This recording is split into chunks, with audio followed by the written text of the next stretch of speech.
जय हिंद साथियों, स्वागत है आपका अपने YouTube चैनल ज्ञान विज्ञान एकेडमी पर।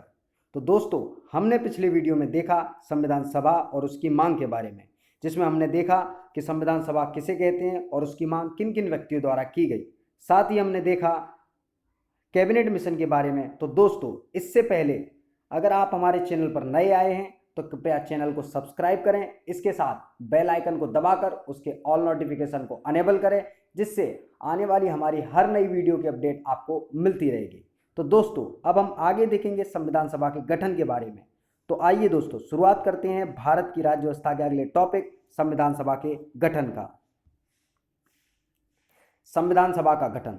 तो दोस्तों, विभिन्न वर्गों और नेताओं द्वारा संविधान सभा की मांग होने पर अंततः मार्च 1946 को कैबिनेट मिशन को भारत भेजा गया, जिसकी अध्यक्षता की लॉर्ड पैथिक लॉरेंस ने, और इसके अन्य दो सदस्य थे सर स्टेफर्ड क्रिप्स और एवी अलेक्जेंडर। संविधान सभा के लिए जब कैबिनेट मिशन को भारत भेजा गया तो अंततः संविधान सभा के गठन का प्रस्ताव रखा गया। संविधान सभा के गठन का प्रस्ताव रखा गया, जिसमें कैबिनेट मिशन द्वारा प्रस्तुत किए गए सुझाव के अनुसार नवंबर 1946 में संविधान सभा का गठन हुआ। संविधान सभा के कुल सदस्यों की संख्या 389 होनी थी। 389 में से 292 सदस्य ब्रिटिश भारत के 11 प्रांतों से थे। तो दोस्तों, 93 सीटें जो थीं जिनका आवंटन देसी रियासतों को किया गया, और साथ ही जो 4 सीटें थीं उसको चीफ कमिश्नरियों को दिया गया। तो दोस्तों, बता दूं आपको कि यहाँ पर जो 389 सीटें थी, 389 सीटों का आवंटन किस प्रकार किया गया, जिसमें से 389 सीटों में से लगभग 11 ब्रिटिश भारत के प्रांतों को दी गई थी, जिसमें से 11 प्रांत कौन कौन से थे। तो दोस्तों, यहाँ बताना चाहूँगा कि बंगाल प्रेसिडेंसी थी, जिसकी राजधानी कलकत्ता थी, बॉम्बे प्रेसिडेंसी थी, मद्रास प्रेसिडेंसी और साथ ही आगरा प्रेसिडेंसी थी। इस प्रकार मिलाकर कुल 11 प्रांत थे। साथ ही जो 93 देसी रियासत थी उनको भी 389 सीटों में से 93 सीटें देसी रियासतों को दी गई। साथ ही 4 जो सीटें थी वो चीफ कमिश्नरियों को दी गई। इस प्रकार कुल मिलाकर 389 सीटों का आवंटन किया गया था।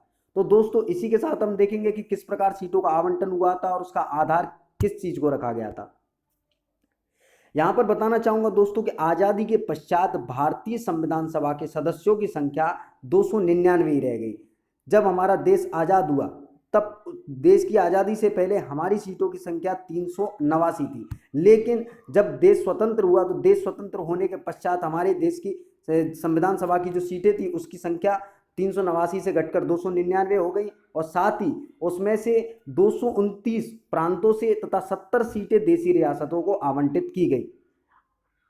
दोस्तों, उसके पश्चात हम देखेंगे हर ब्रिटिश प्रांत व देसी रियासतों को उसकी जनसंख्या के अनुपात में सीटें दी जानी थी। आमतौर पर प्रत्येक 10 लाख लोगों को एक सीट का आवंटन होना था। तो यहाँ बताना चाहूंगा दोस्तों कि सीटों का आवंटन किस आधार पर किया गया था, जहां पर मुख्य आधार रखा गया जनसंख्या।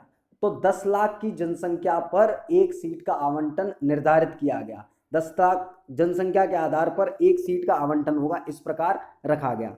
तो दोस्तों, आगे हम देखेंगे सीटों के आवंटन के बाद जब प्रत्येक ब्रिटिश प्रांत को दी गई सीटों का निर्धारण 3 प्रमुख समुदायों के मध्य उनकी जनसंख्या के अनुपात में किया जाना था। यह 3 समुदाय थे, मुस्लिम, सिख व सामान्य। तो दोस्तों, यहाँ बताने चाहूंगा कि जो सामान्य था, सामान्य में मुस्लिम और सिखों को छोड़कर जो अन्य समुदाय थे वो इसमें शामिल थे। इस प्रकार ब्रिटिश प्रांतों में जो सीटें जो आवंटित की गई थी उसमें 3 प्रकार के समुदायों को शामिल किया गया था।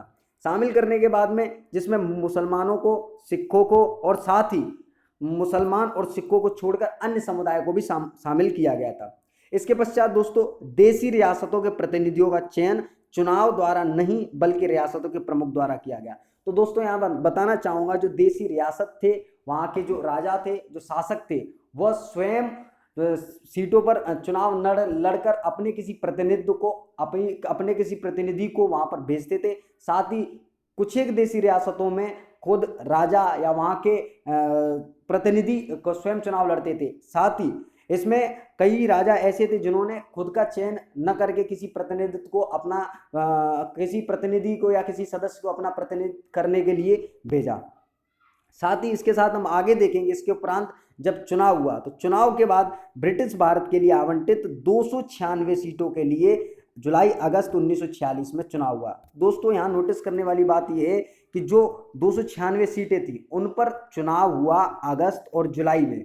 इस प्रकार जब चुनाव 1946 में संपन्न हुआ तो उसमें किसको कितनी सीटें मिली, तो यहाँ दोस्तों आपको बताना चाहूंगा कि 296 जो सीटें थी टोटल सीटें, उनमें से 208 सीटों का आवंटन था वो भारतीय राष्ट्रीय कांग्रेस को मिला, जिस पर भारतीय राष्ट्रीय कांग्रेस को 208 सीट, साथ ही उसमें से 73 सीट, जिसमें से 73 सीट मुस्लिम लीग को दी गई और इसके अलावा 15 सीटें थीं जो छोटे दलों और निर्दलीय सदस्यों को 15 सीटें प्राप्त हुई। तो दोस्तों बताना चाहूंगा जो 296 सीटों का चुनाव हुआ 1946 जुलाई और अगस्त के समय चुनाव संपन्न हुआ, उसमें कुल मिलाकर 296 सीटों में से भारतीय राष्ट्रीय कांग्रेस को 208 सीटें मिली, मुस्लिम लीग को 73 सीटें, साथ ही जो छोटे और अन्य वर्ग के दल थे, साथ ही निर्दलीय जो कुछ सदस्य थे, उनको कुल मिलाकर 15 सीटें आवंटित की गई थी। इसके अलावा फिर हम आगे इसके उपरांत देखेंगे कि देशी रियासतों को आवंटित की गई 93 सीटें नहीं भर पाई। इस पर मुख्य कारण यह था दोस्तों, बताना चाहूंगा कि देशी रियासतों को जो 93 सीटें आवंटित की गई थी वो पूर्ण रूप से न भर पाई थी। इसका मुख्य कारण ये था कि उन्होंने खुद को संविधान सभा से अलग रखने का निर्णय लिया। कई रियासतें संविधान सभा में शामिल होने से मना करती रहीं, साथ में कई एक स्वतंत्र राष्ट्र चाहती थी। ऐसे कई कारणों के चलते 93 जो सीटें थी देशी रियासतों की वो पूर्ण रूप से भर नहीं पाई। हालांकि जब ये चुनाव हुआ 93 सीटें नहीं भर पाई, इसके उपरांत अन्य समुदाय को भी मौका मिला। जैसे कि हम देख सकते हैं कि हालांकि प्रत्येक समुदाय जैसे हिंदू, मुस्लिम, सिख, पारसी, आंग्ल भारतीय और भारतीय ईसाई एवं अनुसूचित जाति, अनुसूचित जनजाति, इस प्रकार सारे वर्गों को प्रतिनिधित्व का स्थान प्राप्त हुआ। अब दोस्तों सवाल उठता है, यहाँ पर एक शब्द दिया हो गया है आंग्ल भारतीय, तो आंग्ल भारतीय किसे कहा गया है? तो मैं दोस्तों बताना चाहूंगा कि संविधान के अनुच्छेद 366 सब क्लॉज 2 के अनुसार ऐसे व्यक्तियों को आंग्ल भारतीय कहा जाता है जो भारत में रहता हो और लेकिन जिसके पिता या पूर्वज पुरुष यूरोपीय वंश के हो। तो दोस्तों एक सामान्य सी भाषा में कह सकते हैं कि कोई व्यक्ति जो भारतीय न हो के विदेशी हो, यूरोपीय वंश का हो, लेकिन वो वर्तमान में भारत में किसी पद पर कार्य कर रहा हो या काफ़ी लंबे समय से वो भारत में निवास कर रहा हो, या कह सकते हैं कि किसी कारणवश यहाँ पर वो व्यापार से रिलेटेड काफ़ी समय से रह रहा हो। तो इस प्रकार कोई व्यक्ति जिसके पूर्वज या जिसके वंशज यूरोपीय वंश के हो लेकिन वर्तमान में वो भारत में काफ़ी समय से निवास कर रहा हो, ऐसे व्यक्तियों को आंग्ल भारतीय कहा जाता था। इसके साथ साथ भारतीय ईसाई, अनुसूचित जाति और अनुसूचित जनजाति के प्रतिनिधियों को स्थान भी प्राप्त हुआ था। इस प्रकार जब इसी क्रम में जब हम आगे देखेंगे तो यहाँ पर ध्यान देने योग्य बात यह है कि संविधान सभा की जब मीटिंग हुई थी उसमें पुरुषों के साथ साथ महिलाओं को भी स्थान दिया गया। जिस प्रकार हम कह सकते हैं कि कुल पुरुषों में साथ में 15 महिलाएं भी थी, 15 महिलाओं को भी शामिल किया। इसमें से पुरुषों के साथ पर्याप्त संख्या में महिलाओं की भी जनसंख्या 15 थी, महिलाओं की भी संख्या 15 थी। तो यहाँ दोस्तों बताना चाहूँगा 15 महिलाओं में काफ़ी चर्चित महिलाएं भी थी। जैसे कि आपको बताना चाहूँगा विजयलक्ष्मी पंडित थी, सरोजिनी नायडू थी, राजकुमारी अमृत कौर थी, सुचेता कृपलानी भी थी, कमला चौधरी, हंसा मेहता इस प्रकार की आदि महिलाएं इस प्रकार काफ़ी चर्चित और काफ़ी पढ़ी और शिक्षित महिलाओं को भी स्थान दिया गया जो कि संविधान सभा में अपना वर्चस्व रखती थी। इसी क्रम में जब आगे देखेंगे तो अनुसूचित जाति के वर्गों को भी इसमें शामिल किया गया जिनकी सदस्य संख्या थी 26 और अनुसूचित जनजाति के सदस्यों को भी शामिल किया गया जिनकी कुल सदस्य संख्या थी 33।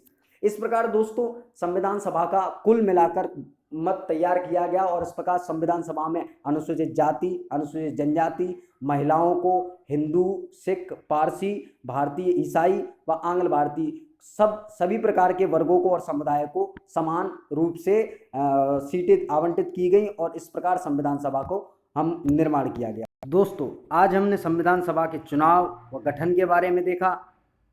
आशा करता हूँ वीडियो आपको पसंद आया होगा, तो वीडियो को लाइक करें, शेयर करें और ज्ञान विज्ञान एकेडमी को चैनल को सब्सक्राइब करना ना भूलें। साथ ही कमेंट बॉक्स में अपना सुझाव दें। इसी के साथ धन्यवाद। जय हिंद, जय भारत।